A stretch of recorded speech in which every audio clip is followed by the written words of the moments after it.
ശബരിമല നെയ്ക്രമക്കേട് കേസിൽ വിജിലൻസ് സംഘം ദേവസ്വം ബോർഡ് ആസ്ഥാനത്തെത്തി. രേഖകൾ ആവശ്യപ്പെടാനാണ് ദേവസ്വം ബോർഡ് ആസ്ഥാനത്ത് ഡിവൈഎസ്പി ഹരിയുടെ നേതൃത്വത്തിലുള്ള ഉദ്യോഗസ്ഥർ എത്തിയത്.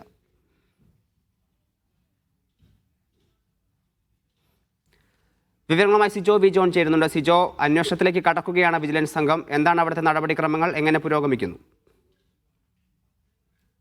മുമ്പാണ് ഈ കേസ്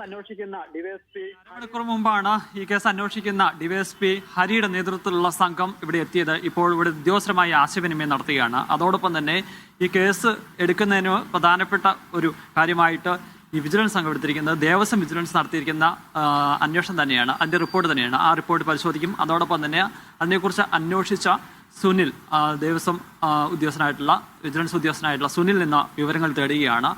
ഇനി അടുത്ത നടപടി എന്ന് പറയുന്നത് ഇതുമായി ബന്ധപ്പെട്ട രേഖകളുടെ പരിശോധനകളിലേക്ക് കടക്കുക എന്നുള്ളതാണ്. ഏതെല്ലാം രേഖകളാണ് വേണ്ടത്, എന്തൊക്കെ കാര്യങ്ങളാണ് പരിശോധിക്കേണ്ടത്, എന്തൊക്കെ കാര്യങ്ങളാണ് തങ്ങൾക്ക് ആവശ്യമെന്ന ഉൾപ്പെടെയുള്ള വിവരങ്ങൾ വിജിലൻസ് സംഘം ദേവസ്വം ബോർഡ് ഉദ്യോഗസ്ഥരെ അറിയിക്കും.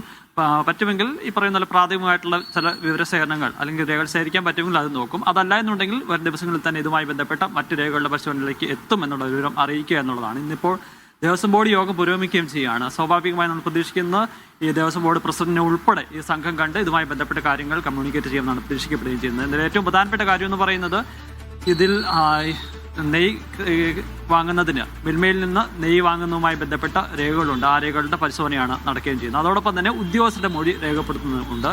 ഇതിനുള്ള നടപടികൾ സ്വീകരിച്ചിരിക്കുന്നത് അന്നത്തെ അഡ്മിനിസ്ട്രേറ്റീവ് ഓഫീസറായിരുന്ന മുരാരി ബാബുവാണ്.